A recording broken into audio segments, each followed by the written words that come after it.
I know last year you guys had a great 4x1 team, but then you replaced a world-class runner with a freshman, and all of a sudden you break the record. You know, what was working for you guys last weekend?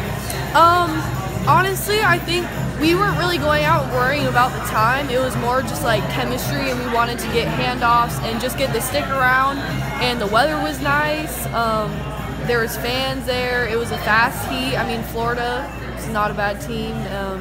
So it was just like, I think our chemistry is a lot better this year, and just practices have been better. Just our handoffs have been going smoother, and I think that just played a big factor. And it was just, yeah, it just went perfectly, honestly. And was the collegiate record even on the radar in either of those races? We had definitely talked about it for the 4x1, not specifically for that meet, but for, you know, later on in the year. And we happened to get it during the meet, so it was great. A lot of us felt like we could work on something, so we feel like we can go a lot faster. So that was really encouraging to get the record that early.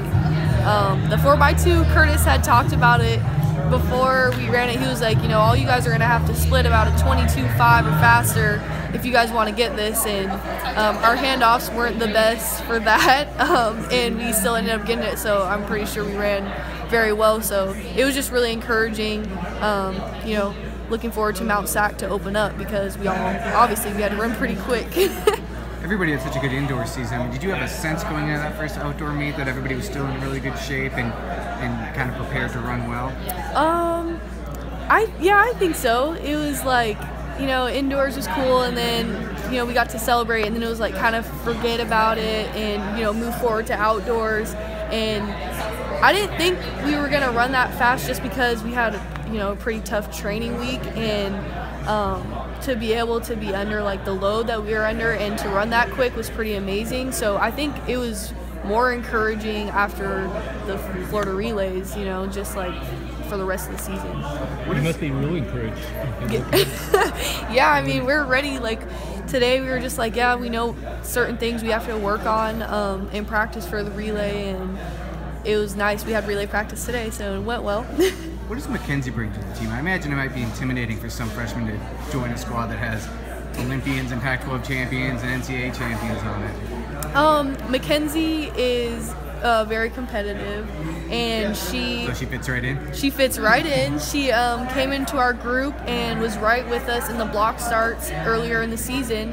So we were like, oh, wow, you know, it was kind of a surprise, because she was more towards Coach Johnson's group, because she's a 400-meter runner. And when she came to the blocks with us and was right next to us, we're like, all right. I mean, she wasn't scared to get right in, and she's been working hard and been very competitive, so you have to respect her for that.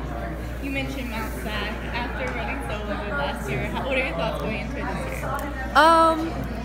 I like kind of have higher expectations for myself. Last year I didn't really know what to expect to run in the 100. I was like, oh yeah, you know, I'll open up with about 11.2 maybe, because that would be a PR for me. And then I ran 10.99 for the first time. So I think just to, you know, keep the momentum from Florida and indoors, and just to go out and PR would be great for, you know, all three events. That would be